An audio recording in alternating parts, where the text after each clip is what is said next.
Nagtapos ang tagpo sa isang madamdaming tanawin, si Jinho, mag-isang nagsasanay sa gitna ng malamig na liwasan ng pagsasanay, pilit na ibinubuhos ang kanyang galit at pagkadismaya sa bawat bagsak ng kanyang espada.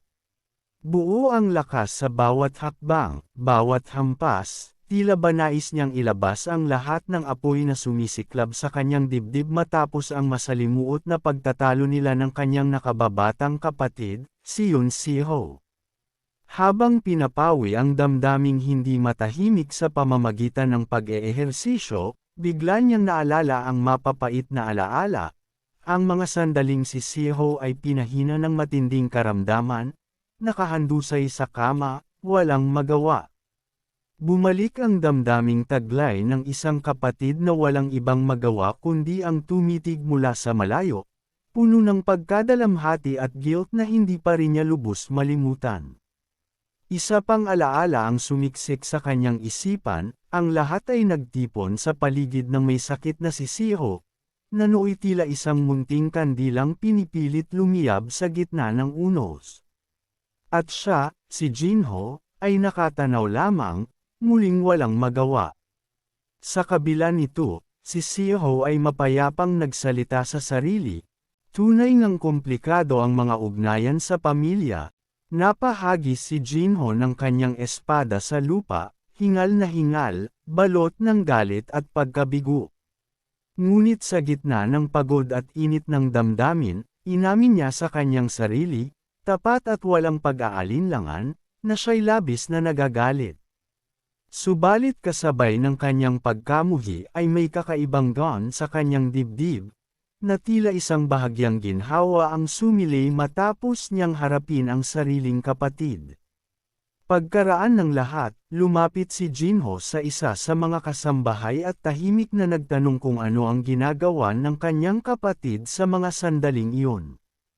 Bahagyang kinakabahan ng kasambahay nang sumagot na dinala raw si Si-ho ng pinuno ng panloob na kagawaran. Napakunot noo si Jinho, labis ang kanyang pagtataka sa biglaang pangyayaring iyon. Samantala, makikita si Si-ho sa loob ng isang saradong silid, litaw sa kanyang mukha ang pagkalito sa kakaibang sitwasyong kanyang kinapalooban. Maya-maya ay dumating ang pinuno ng panloob na kagawaran, si Yuzuak, na may bahagyang ngiti sa labi. May usap-usapang maaari ka na raw sa wakas tumanggap ng tunay na responsibilidad, aniya. Bahagyang nahihiyang ngumiti si Si-ho. Sa teknikal na pananaw, totoo naman iyon, tugon niya, ngunit hindi niya naiwasang magtanong sa sarili kung may mali nga ba. Sa sumunod na sandali, pumasok ang alalay ni Yuzuak na si Jo Yungyung, pasan-pasan ang isang tao na nagpupumiglas at sumisigaw, pilit na tumatakas sa kanyang pagkakahuli.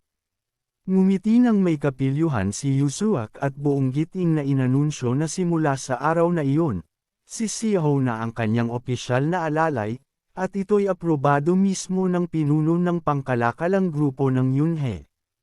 Wala na raw silbi ang anumang pagtutol. Sa mismong sandaling iyon, muling nanembalik kay Si-ho ang alaala mula sa kanyang nakaraang buhay. Ang dahilan ng pagkamatay ni Yuzuak ay walang iba kundi labis na pagod at pagkapuyat na halos samaire sa kanyang katawan. Magsimulang ipaliwanag ni Yuzuak kay Si-ho ang mga gawain na ipapasa sa kanya, na kinabibilangan ng pamamahala sa pananalapi ng grupo, pagsusuri ng mga dokumento at pautang, pagbuo ng mga budget, at paggawa ng lingguhang ulat, isang bundok ng responsibilidad na hindi basta-basta. Lubos ang pagkabigla ni Si-ho sa lawak at bigat ng trabahong nakaatang sa kanya. Pilit siyang pinakalma ni Jo Yungyung, ang alalay ni Yuzuak, na may malambing na tinig na sinabing huwag siyang masyadong mag-alala. Ipinangako niya na darating ang araw na magugustuhan din ni Si-ho ang trabaho, gaya ng naging karanasan niya. Ngunit buong kumpiyansang tumanggi si Si-ho. Buo ang loob niyang sinabing kailanman ay hindi mangyayari iyon. Sa kanyang isip, ipinaalala niya sa sarili na kung tatanggapin niya ang trabahong ito bilang alalay ni Yuzuak, hinding-hindi siya makakauwi bago maghating gabi. At higit sa lahat, mawawala sa kanya ang pagkakataong tuparin ang tunay niyang misyon, ang pigilan ng sunog na alam niyang magaganap sa tanggapan ng pananalapi. Bumalik din sa kanyang alaala ang imahe ng dating alalay ni Yusua sa kanyang nakaraang buhay, isang nilalang na tumatakbo palayo, halos baliw na sa pagod at pangamba, dala ng kawalang pahinga sa ilalim ng pamumuno ni Yusua. At walang kasiguraduhang hindi rin siya mauwi sa parehong kapalaran. Nang ibabaw sa puso ni Siho ang matinding takot, na siya man ay baka tuluyang lumunin ng parehong trahedya. Kaya't sa sandaling iyon, nagpasya siya, gagawin niya ang lahat ng paraan upang makaiwas sa kapalarang iyon. Humarap si Siho kay Yusua, pilit na inaabot ng panghikayat ang kanyang tinig upang tanggihan ang posisyong ipinipilit sa kanya. Maingat niyang ipinaliwanag ang kanyang pananaw, sinabing naniniwala siyang ang tunay na layunin ng pagsasanay ay hindi lamang ang mismong pagtatrabaho, kundi ang malalim na pag-unawa sa kabuoang takbo ng pamamahala. Idinagdag pa niya na 2 araw pa lamang siyang nagsisimula sa kanyang pagsasanay. Iminungkahi ni Siho sa pinuno ng panloob na kagawaran na marahil ay mas nararapat na ibang tao na mas may kakayahan ang italaga sa posisyong iyon. Giit pa niya na ang tanging nais lamang niya ay matutunan ang karaniwang mga tungkulin, at ayaw niyang makatanggap ng anumang espesyal na pribilehiyo. Saglit na natahimik si Yusua, tila pinag-iisipan ang sinabi ni Siho, lalo na nang mabanggit nito na ang alalay ng pinuno ng panloob na kagawaran ay karaniwang hindi ginagabi ng trabaho, at na ang gawain sa gabi ang tunay na puso ng administrasyon, sapagkat doon naiipon ang lahat ng hirap, kaguluhan, at katotohanan ng tunay na buhay opisina. Tumango si Yusua at sinabing lubos niyang naunawaan ang tinutukoy ni Siho. Taos-puso raw siyang nagpapasalamat sa paliwanag. Ngunit agad ding sumilay sa kanyang labi ang mapanuksong ngiti, at inihayag niya na si Siho ang siyang gagampan sa lahat ng karaniwang tungkulin, at isasama pa ang panggabing trabaho. Muling nabalot si Siho ng hilakbot. Ang mga balitang tungkulin ay biglaang bumagsak sa kanya, tila mga kadena ng kapalarang di niya kayang takasan. Hindi niya naiwasang manginig sa takot at pagkabigla. At sa isang kisap mata ng dalisay na sindek, nagpasya si Siho na tumakbo, tumakas, kahit sandali, mula sa bitag na pilit na isinasara sa paligid niya. Agad na sumigaw ang mga tanod, tinatawag siyang pigilan. Sa isang iglap, sumulpat ang mga kasapi ng Silver Wind Armed Squad, ang mga sandatahang tagapagtanggol ng pangkalakalang grupo ng Yunhe. Sinunggaban nila si Siho, mahigpit ang pagkakahawak, at tuluyan siyang nawalan ng daan upang makatakas. Makalipas ang 3 araw, isang abiso ang ipinaskil, naglalaman ng mga pangalang itinalaga para sa panggabing shift sa araw na iyon. 2 lamang ang nakasaad, Yu Chang-uy at Yun Siho. Pagkakita ni Siho sa anunsyo, bigla siyang ginapangan ng malamig na kilabot. Sapagkat gabing iyon mismong gabi, ang itinatakda sa alaala bilang ang gabing lumamon ng apoy sa sangay ng pananalapi. Sa parehong sandaling iyon, tahimik na lumitaw si Yu Chang-uy, abala sa pagbabasa ng isang dokumentong hawak sa kamay, buo ang konsentrasyon at tila walang bahid ng kaba. Napatingin si Siho sa kanya at agad bumalik sa kanyang ganita ang nakaraan. Ang insidente ng trahedyang ikinasawi ni Yu Chang-uy na naganap habang siya'y naka-duty sa panggabing shift. Naganhawahan si Siho, kahit paano, na naalala niya ito ng buo at malinaw.